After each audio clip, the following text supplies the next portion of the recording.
नमस्ते बच्चों, आज हम गणित 12th क्लास के अध्याय 1 संपत्ति व फलन के प्रश्नावली 1 के चौथे क्वेश्चन को समझने वाले हैं। तो स्टार्ट करते हैं बच्चों। क्वेश्चन बोल रहा है समस्त पूर्णांकों के समुच्चय z में r बराबर मंझला bracket x, y such that इस प्रकार है कि x y एक पूर्णांक है द्वारा परिभाषित संबंध r है। मतलब कि बच्चों हमें क्या दिया गया है, समस्त पूर्णांकों का समुच्चय दिया है। सबसे पहले हमें क्वेश्चन को तो पूर्णांक मतलब क्या होता है बच्चों, हमें ये पहले समझना पड़ेगा। पूर्णांक z बराबर होता है बच्चों जिसमें क्या हो, जिसमें शून्य शामिल हो, जिसमें -1 -2 मतलब माइनस की संख्या शामिल हो, जिसमें क्या हो पॉजिटिव संख्याएं हो जैसे 1 2 3।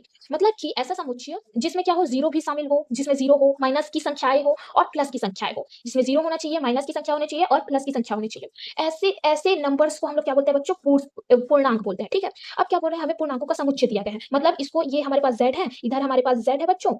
ठीक है। इसमें हमें 0 -1 -2 -3 फिर 1 2 3, इधर भी 0 -1 -2 -3 1 2 3 ऐसे अनंत तक दिया गया है। मतलब इसकी कोई लिमिट नहीं है, हमें ऐसा दिया गया है बच्चों। इन दोनों के बीच क्या रिलेशन दिया गया है, इन दोनों के बीच संबंध दिया गया है बच्चों कि x y एक पूर्णांक है। मतलब कि जब इधर के जो अवयव होते हैं बच्चों उसको हम x बोलते हैं, मतलब ये जो नंबर्स हैं उसको हम x बोलते हैं, इधर के नंबर्स को बच्चों हम y बोलते हैं। ठीक है। अब हमें बोला है कि जो x y एक पूर्णांक है, मतलब कि इधर की जो संख्या है और इधर की जो संख्या है अगर हम घटाएं तो वो क्या आना चाहिए, पूर्णांक आना चाहिए। पूर्णांक मतलब यही पॉजिटिव निगेटिव यही चीज आना चाहिए। तो अगर हम गौर करें बच्चों तो देखो यहाँ जीरो भी पूर्णांक है, यहाँ जीरो भी पूर्णांक है। मतलब कि x की जगह हम जीरो ले सकते हैं, मतलब x y बराबर क्या आना चाहिए, पूर्णांक आना चाहिए। तो x हमने जीरो लिया, यहाँ भी हमने माइनस जीरो लिया, तो क्या है, पूर्णांक है। इधर माइनस वन लिया, इधर माइनस वन लिया, तो -1 फिर -1 माइनस माइनस प्लस हो जाएगा, तो ये क्या आएगा, जीरो है।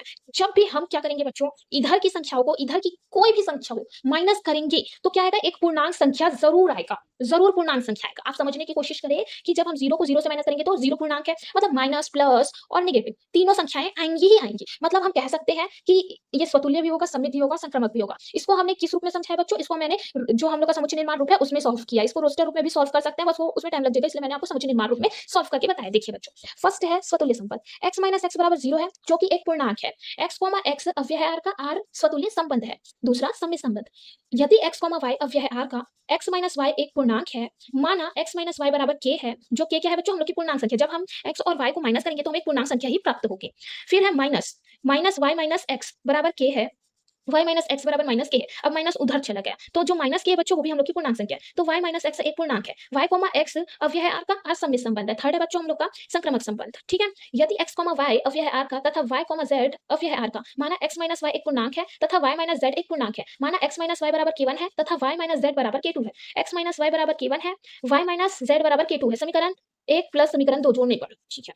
फिर इधर है बच्चों हम लोग का, जब हम समीकरण एक और दो को जोड़ेंगे, x minus y plus y minus z बराबर k1 plus k2, x minus Z बराबर k1 plus k2। x minus Z एक पूर्णांक है, जब हम दो जो k1 है और k2 है बच्चों ये हमारी पूर्णांक संख्या है, तब दो पूर्णांक संख्या को जोड़ते हैं तो पूर्णांक संख्या ही प्राप्त होती है। तो हम कह सकते हैं कि x माइनस जेड एक पूर्णांक संख्या है, x, z अव्यय है का, r संक्रमक संबंध है बच्चों।